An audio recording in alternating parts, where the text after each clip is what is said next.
Bienvenido a la Iglesia Cristiana Cristo Crucificado. Hoy día hablaré del tema Humíllense en la presencia del Señor, basado en el capítulo 18 de Mateo, versos 1 al 35. Te ruego me acompañes en oración pidiéndole a Dios su bendición. Bendito Dios, gracias te damos en el nombre de Jesús, porque Él nos ha enseñado que lo importante es venir a ti con un corazón contrito y humillado, y de esta forma ponernos a cuenta contigo, para recibir perdón de nuestros pecados y vida eterna. En el nombre de nuestro Señor Jesús, gracias por todo lo que Él hizo en la cruz del Calvario en nuestro favor. Que este estudio te dé gloria, honra, alabanza, y a nosotros nos dé una visión de lo maravilloso que es el amor, la gracia, misericordia y perdón de nuestro Señor Jesucristo. Amén. Mateo nos refiere en el capítulo 17 la transfiguración de nuestro Señor Jesús en el Monte Santo, teniendo como testigos a Pedro, Juan y Jacobo. Posteriormente descienden del monte, llegan a la región donde se encontraban los otros 9 discípulos, y el Señor Jesucristo exorciza un demonio que no habían podido hacerlo sus discípulos. Al preguntarle a estos por qué no lo habían podido exorcizar, el Señor Jesús dice que les faltó fe, que eran hombres de poca fe. Y nos enseña que sin fe es imposible agradar a Dios. Ahora que van ya camino hacia Jerusalén, sus discípulos se atreven a preguntarle: ¿quién va a ser el mayor en el reino de los cielos? ¿Cómo se puede lograr ser el más importante en el reino de los cielos? Esta pregunta nos hace entrever que ellos todavía no entendían que la misión de nuestro Señor Jesucristo en ese momento histórico no era una misión de establecer un reino de tipo político-militar, sino de establecer un reino espiritual. Y ellos tendrían que aprender que Jesús vino a establecer un reino de gozo, justicia y paz en el Espíritu Santo. Queda pendiente ese reino material, ese reino físico, ese reino que había sido prometido en el Antiguo Testamento y que nosotros los cristianos ya lo estamos esperando. Vamos a ver entonces ahora en el capítulo 18 cómo se desarrolla una plática sobre quién es el más importante en el reino de los cielos. Y el Señor Jesucristo dice que aquel que se humilla delante de la presencia de Dios como si fuese un niño, ese es el más importante.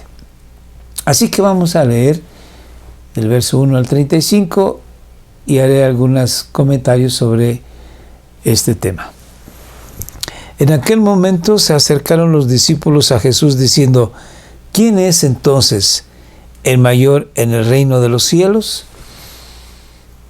Había ya sucedido la plática con los discípulos de que Jesús les preguntó: ¿quién dicen las personas que es el Hijo del Hombre?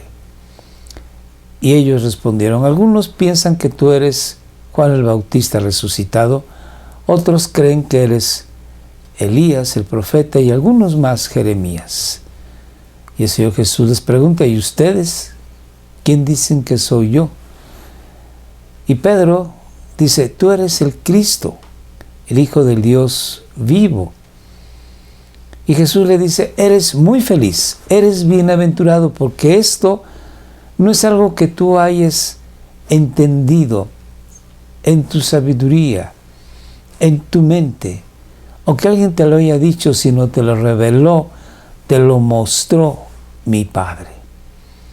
Y seguramente esto también fue en el corazón de los otros discípulos. Pero fue Pedro quien habló. Y Jesús quiso darle a Pedro las llaves del reino. Que él tenía pues que compartir el evangelio a los judíos para que ellos iniciaran la iglesia neotestamentaria. Y Pedro también le hablaría a los gentiles o a los que son extranjeros, los que no son judíos, también para que ellos fuesen incluidos en la iglesia. Y así fue como sucedió en el libro de los Hechos. Entonces, los discípulos estaban pensando que si bien Pedro pudiese ser uno de los principales ayudantes de Jesús en este reino que él establecería muy pronto, vuelvo a decir que ellos esperaban un reino político, militar. Preguntan, ¿quién es, pues, el más importante? Y la respuesta del Señor Jesús es como sigue. Y él, llamando a un niño, lo puso en medio de ellos. Y dijo, en verdad os digo que si no os convertís y os hacéis como niños, no que seamos niños, sino como niños, no entraréis en el reino de los cielos. No vendrán a ser hijos de Dios. No podrán participar de la vida en comunión con el Padre. ¿Y cómo es un niño? Jesús lo dice. Así pues, cualquiera que se humille como este niño. Una de las características de los niños es que son humildes, sencillos. Un niño no busca pleitesía, no busca que se le reconozca como el más importante de los demás niños, sino simplemente un niño es sencillo. Y eso es lo que Jesús le dice a los discípulos. Ustedes tienen que ser sencillos. Y va un paso más allá. Ese es el mayor en el reino de los cielos.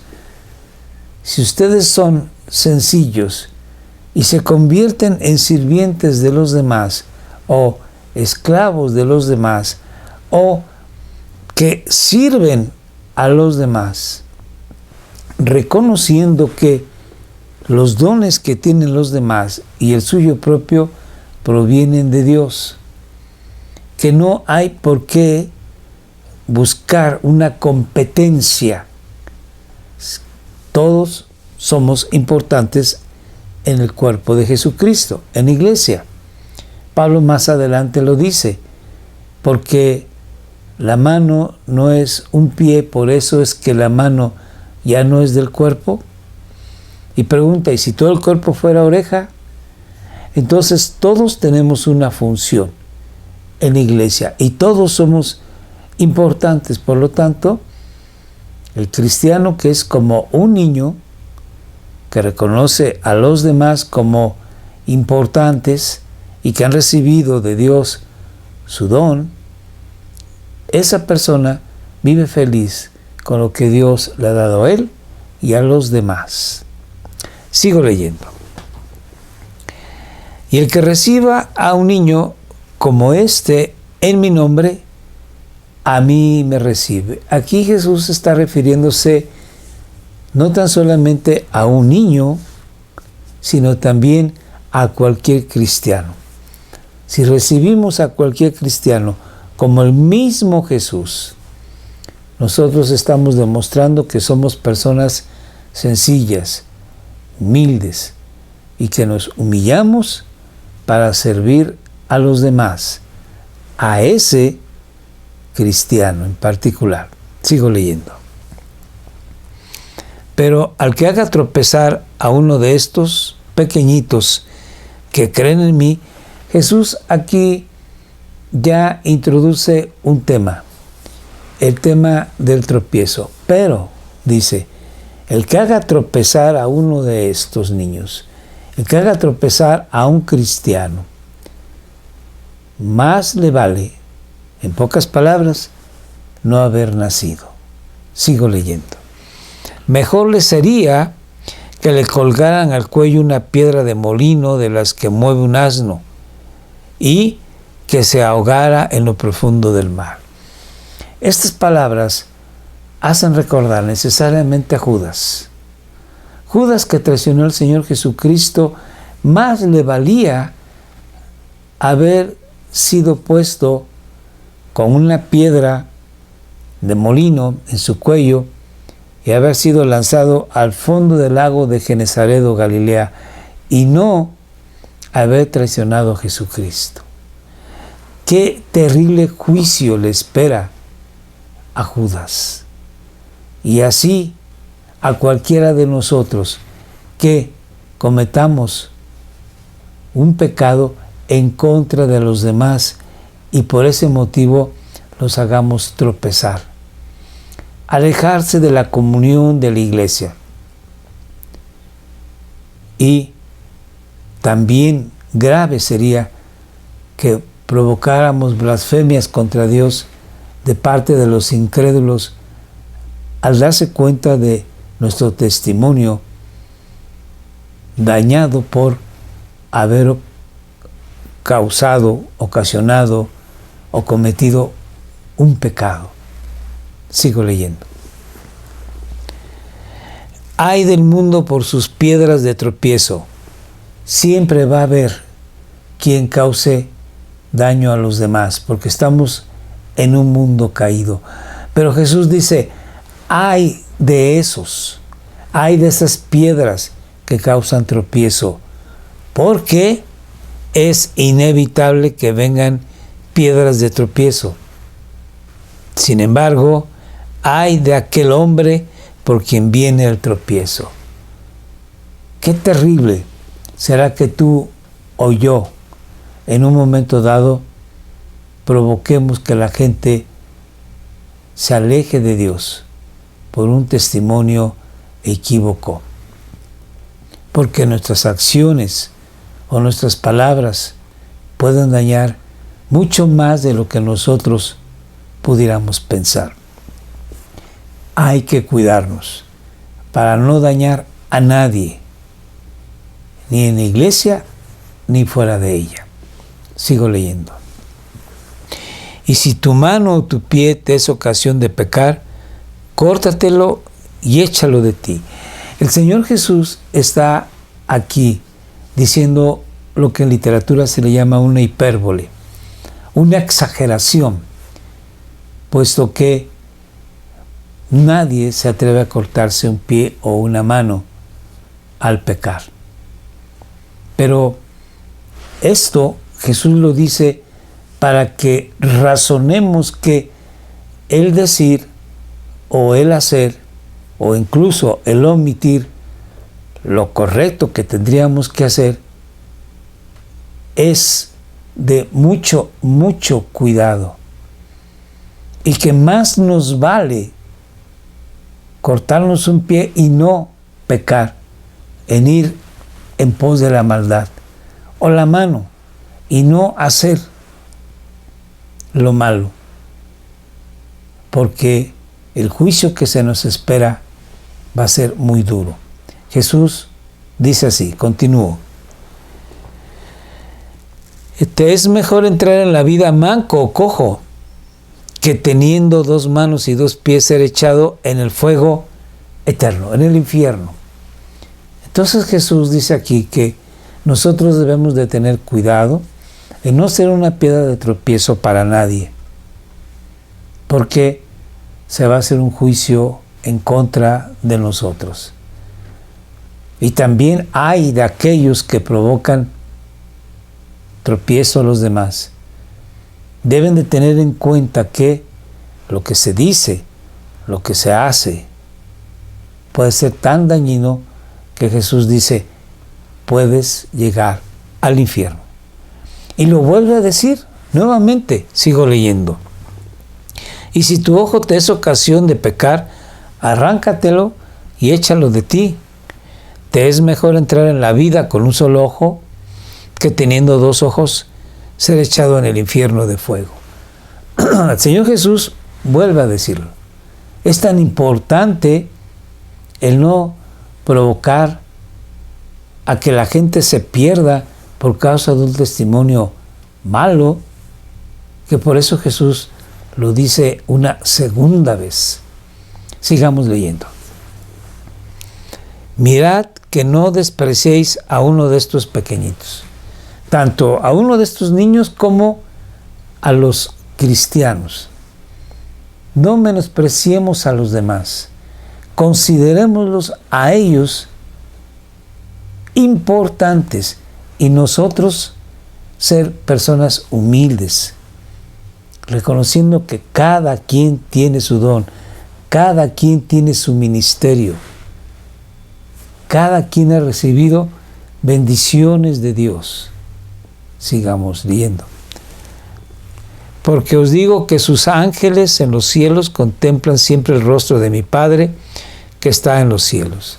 El Señor Jesucristo está diciendo que estos niños, estos cristianos, tienen un ángel que cuida de ellos y que sus ángeles ven el rostro de Dios y alaban a Dios.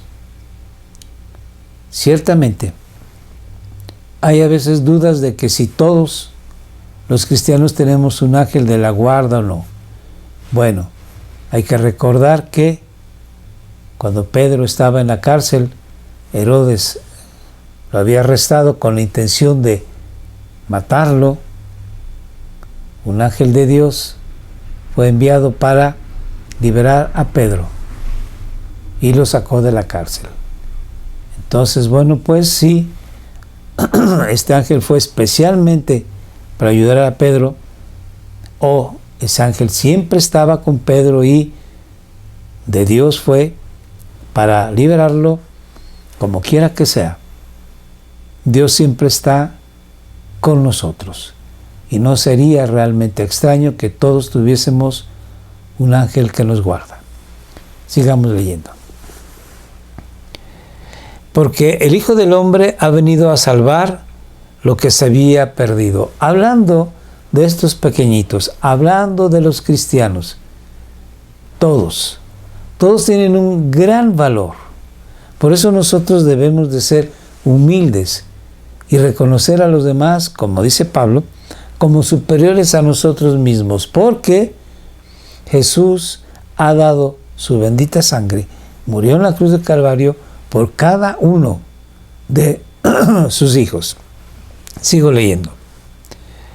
¿Qué os parece? Entonces Jesús nos habla de una parábola sobre el pastor que va por una oveja perdida. En este caso, la oveja perdida es un cristiano y deja a 99 en el redil, bien guardadas, bien aseguradas. Jesús dice: si un hombre tiene 100 ovejas y una de ellas se ha descarriado, ¿no deja las 99 en los montes y va en busca de la descarriada? Y si sucede que la haya, en verdad os digo que se regocija más por esta que por las 99 que no se han descarriado, que están en el redil. Así no es la voluntad de vuestro Padre que está en los cielos que se pierda uno de estos pequeñitos, uno de estos niños, uno de estos cristianos.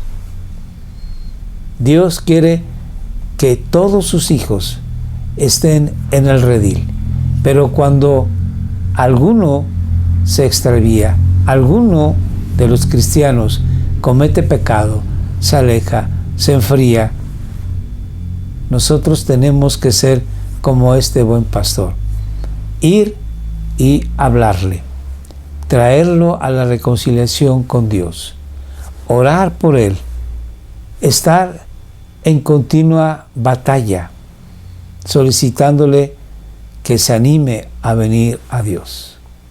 Como dice Pablo, tiempo y fuera de tiempo, estar hablando, compartiendo, invitando, orando, para que ese hermano regrese al redil. Sigo leyendo. Y si tu hermano peca, ve y repréndelo a solas.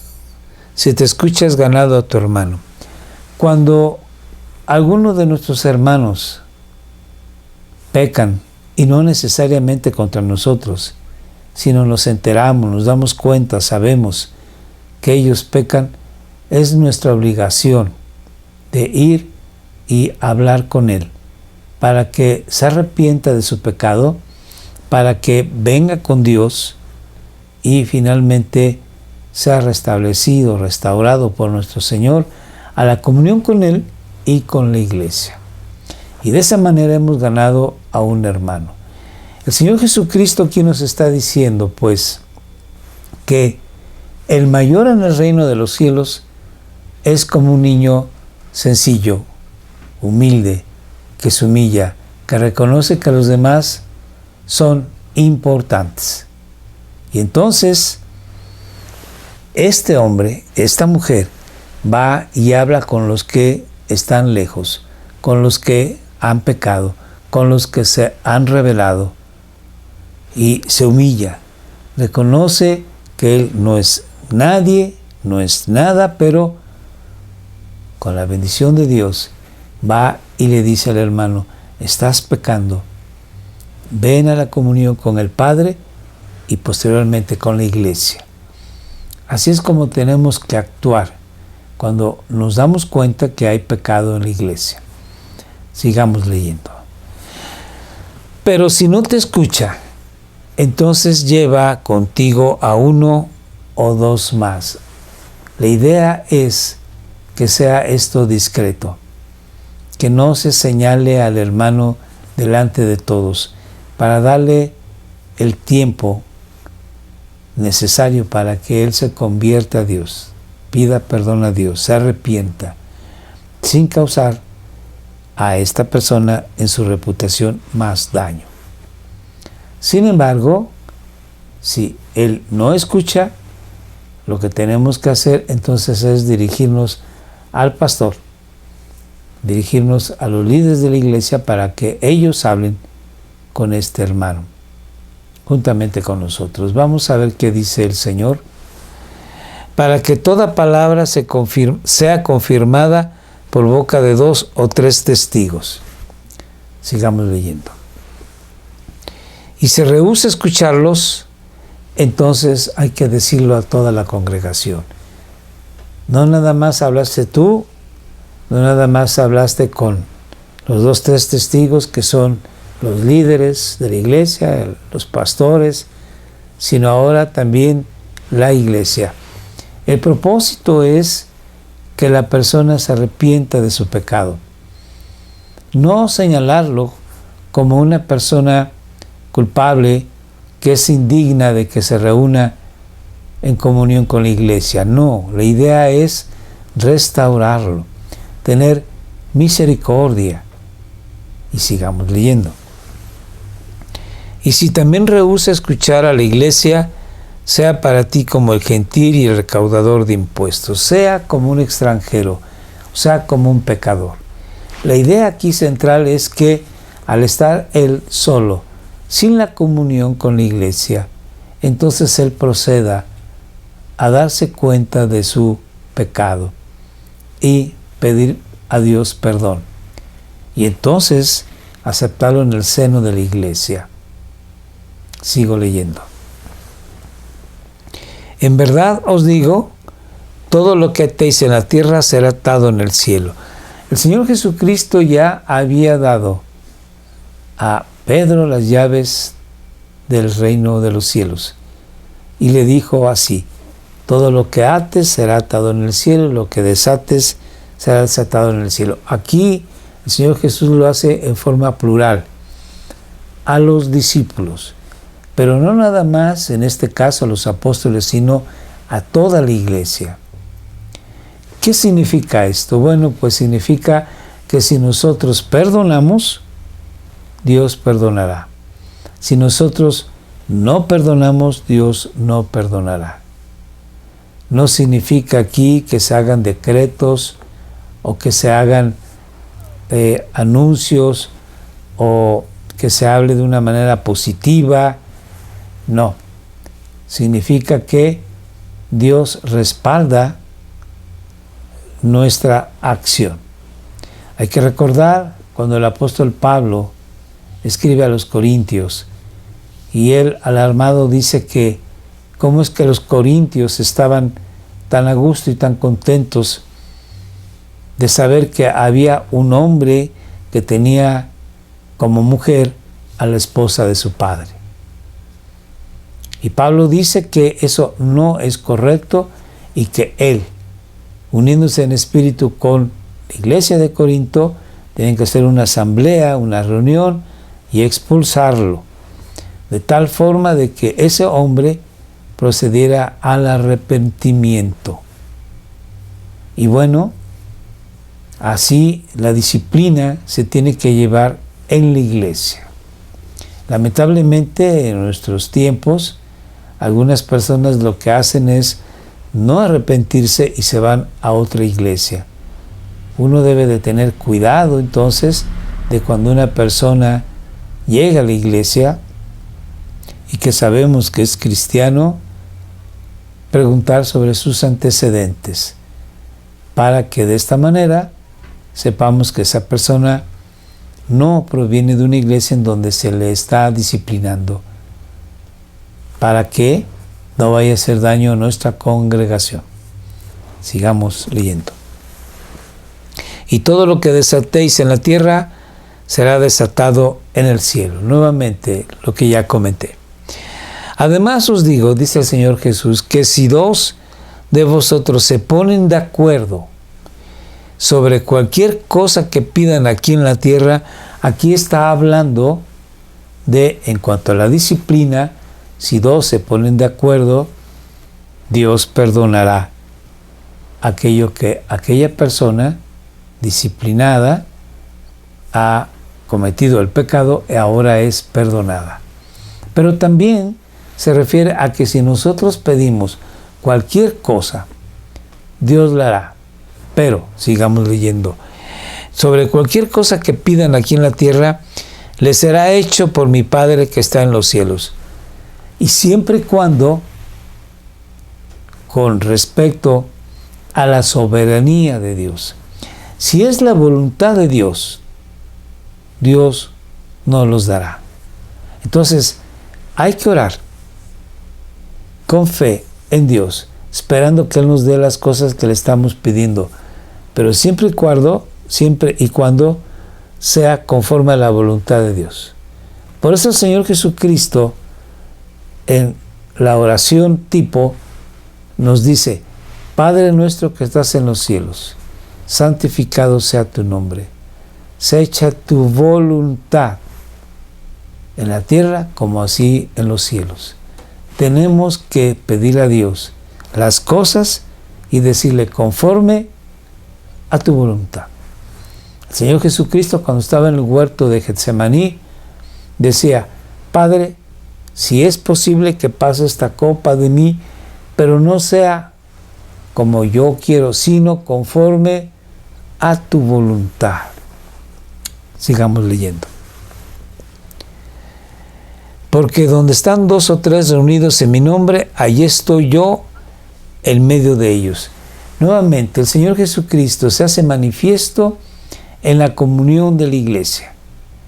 Y esto es para bendecirnos en todos los aspectos. Sigo leyendo. Entonces se le acercó Pedro y le dijo: Señor, ¿cuántas veces pecará mi hermano contra mí que yo haya de perdonarlo? ¿Hasta 7 veces? En la época de nuestro Señor Jesucristo, los maestros enseñaban que se podía perdonar 2 o 3 veces a la persona por el mismo pecado.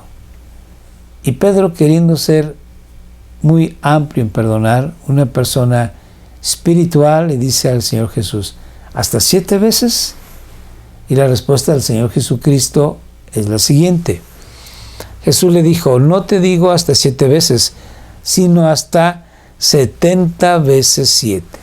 O sea, siempre.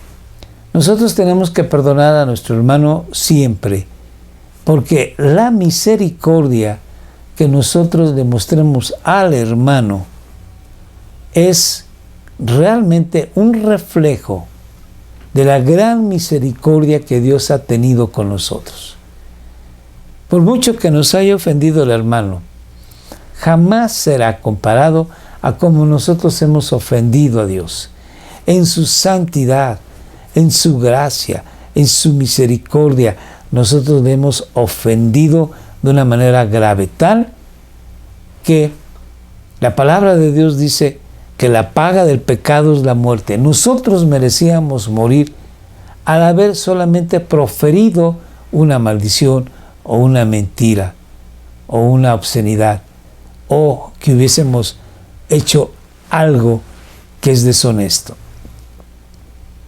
Por lo tanto, nosotros tenemos que perdonar ampliamente a nuestro hermano, las veces que sean necesarias.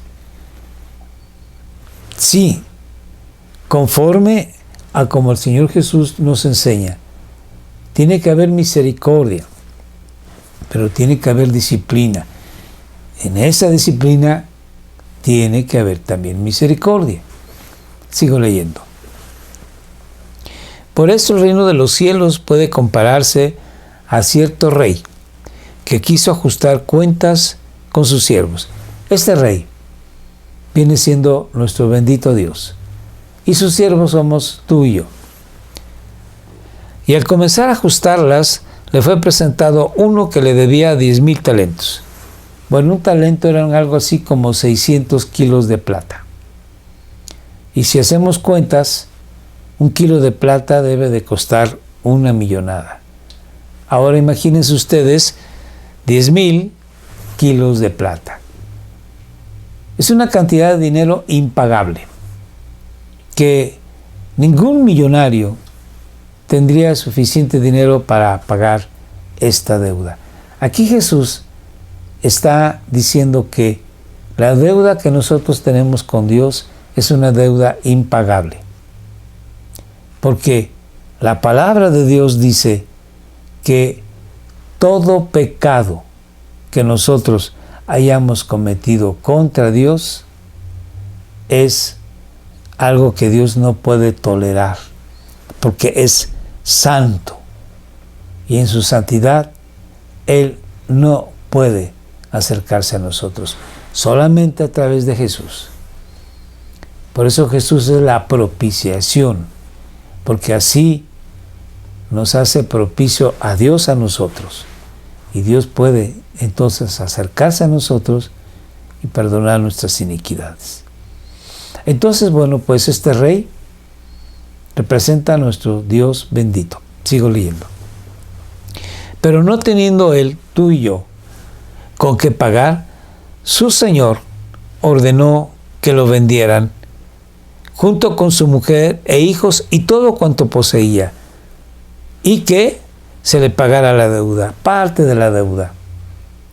En aquel entonces era algo común que si alguien debía dinero y no podía pagarlo, podían venderlo de esclavo, y a sus familiares también, y sus propiedades también, para pagar la deuda, o por lo menos resarcir parte de la deuda.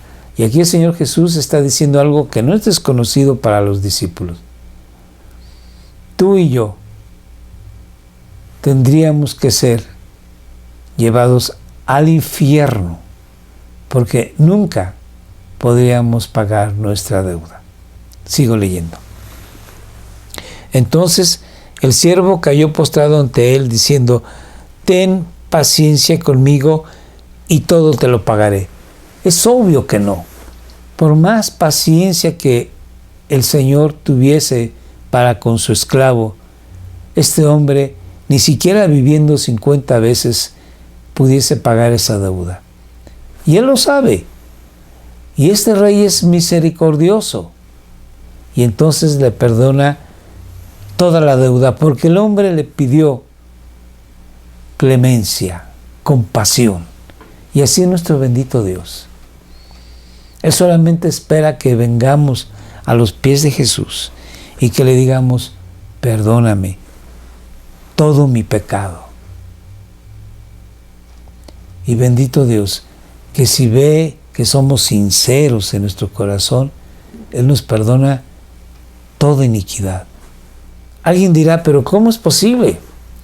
¿Cómo es posible que un hombre que es asesino o violador o defraudador o drogadicto o borracho, homosexual, etcétera, Dios lo perdone absolutamente de todo?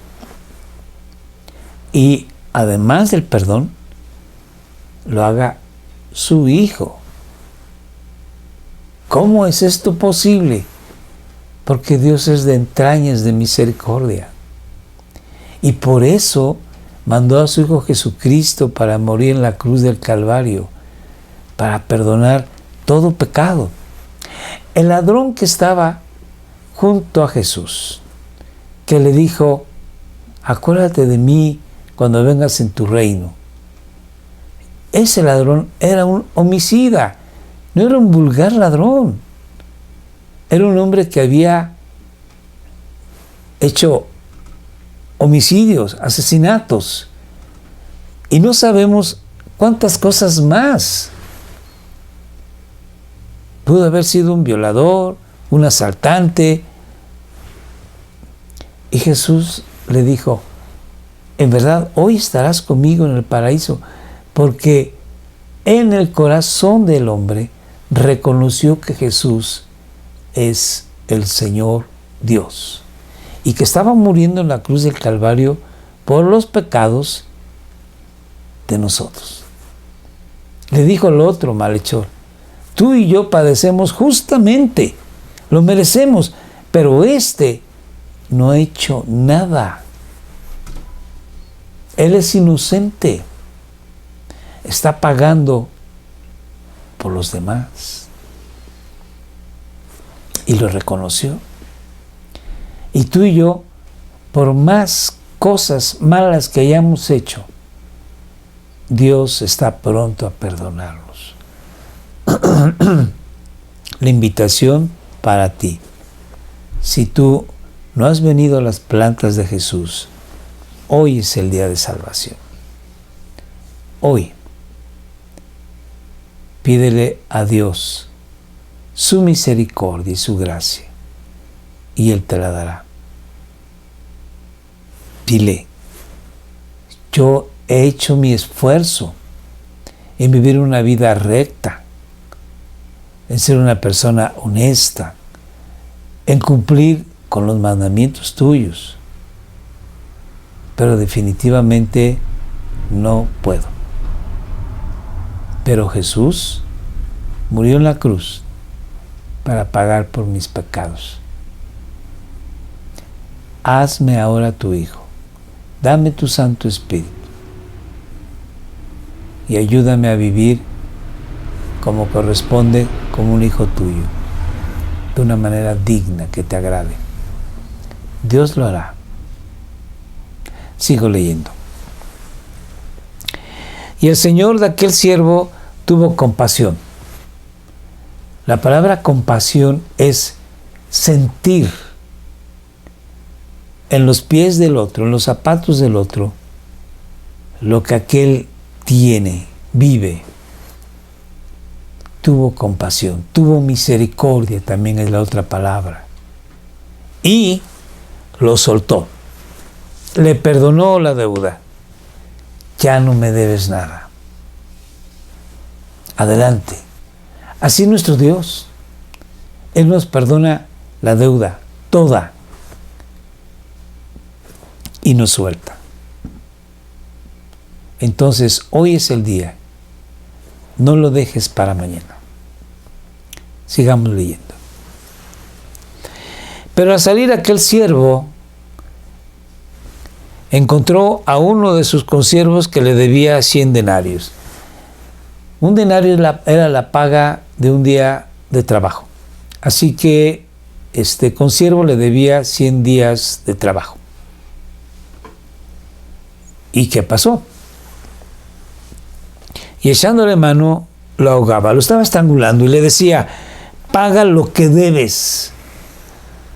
Entonces su consiervo, cayendo a sus pies, le suplicaba, diciendo, ten paciencia conmigo y te pagaré. Las mismas palabras que este siervo le había dicho al rey, a su señor. ¿Y cuál fue la respuesta de este hombre? Sin embargo, él no quiso, sino que fue y lo echó en la cárcel hasta que pagara lo que debía. Este hombre no quiso perdonar a su consiervo. No quiso darle el tiempo suficiente para que le pagara. Y fíjense, lo echa a la cárcel. Y estando en la cárcel, la pregunta es, ¿cuándo pagará ese hombre la deuda? Nunca. Este siervo ha demostrado que es un hombre malvado, que su Señor le ha perdonado todo y sin embargo él no se atreve a perdonar algo mínimo. ¿Y qué sucedió entonces? Así que cuando vieron sus consiervos lo que había pasado, se entristecieron mucho y fueron y contaron a su señor todo lo que había sucedido. Entonces, llamándolo su señor, le dijo: siervo malvado, perverso, te perdoné toda aquella deuda impagable, porque me suplicaste. ¿No deberías tú también haberte compadecido de tu consiervo, así como yo me compadecí de ti? La respuesta es obvia, sí. Pero este es un hombre malvado. Sigo leyendo. Y enfurecido su señor, lo entregó a los verdugos hasta que pagara todo lo que debía. Quiere decir que nunca iba a salir. Iba a estar en el infierno, porque era una deuda impagable. Y así tú y yo. Nosotros hemos sido perdonados por nuestro bendito Dios, pero tenemos que seguir perdonando a todo aquel que nos ofende. Ir más allá de lo que Pedro dijo, hasta 7 veces no, siempre. Perdonar toda ofensa. Y voy a terminar leyendo el versículo 35. Así también mi Padre Celestial hará con vosotros, si no perdonáis de corazón cada uno a su hermano.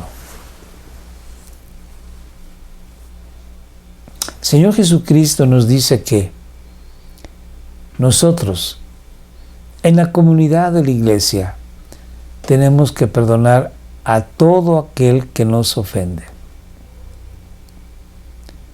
De tal manera que, tomando todo el contexto del capítulo 18, el mayor en el reino de los cielos es aquel que es un hombre sencillo, humilde, que se humilla sirviendo a los demás y que reconoce que los demás son importantes y que tienen su don y su ministerio y que busca establecer relaciones de misericordia, de compasión entre todos. Y que cuando ha sido ofendido, él busca al hermano que lo ha ofendido para que haya comunión y principalmente con Dios. Cuando es necesaria una disciplina, lo hace con misericordia y esperando que pronto aquel que ha sido expulsado de la iglesia regrese, porque se ha dado cuenta que vivir allá afuera sin el amor, sin la compasión, sin la misericordia de la iglesia, él está muy triste, él está perdido. Entonces, este año que empieza, Dios quiere que tú y yo vivamos una vida sirviendo a los demás, tanto en la iglesia, en la familia, en la comunidad, en la sociedad, y que reconozcamos que los demás son importantes, que tienen una dignidad humana, porque fueron hechos a la imagen de Dios, pero que también tienen dones naturales y dones espirituales que yo no tengo y los demás sí. Cada quien ha recibido de Dios. ¿Se acuerdan aquella parábola del que recibe un talento y otro tiene 3 y otro tiene 5? Bueno, entonces, que este año sea un año en que nosotros aprendamos a ser humildes, sirviendo a los demás con todo nuestro corazón, y que ayudemos a aquellos que están en pecado para que vengan con Dios, restablezcan su comunión con Dios y con la iglesia. Que Dios te bendiga. Oremos. Bendito Dios, gracias te damos en el nombre de Jesús nuestro Señor por tu bendita palabra.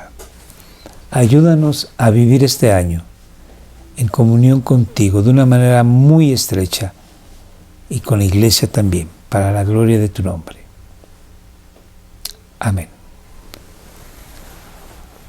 Te recuerdo que los martes estamos en reunión en Facebook Live a las 6 de la tarde, pidiéndole a Dios su bendición para las necesidades que todos tenemos. Acompáñanos, martes 6, día de oración. También en Facebook y en YouTube estamos. Y, por favor, sigue acompañándonos los martes, jueves y sábados a las 7 de la noche. Te recordamos que te suscribas y ve los videos anteriores. Muchas gracias. Dios te bendiga.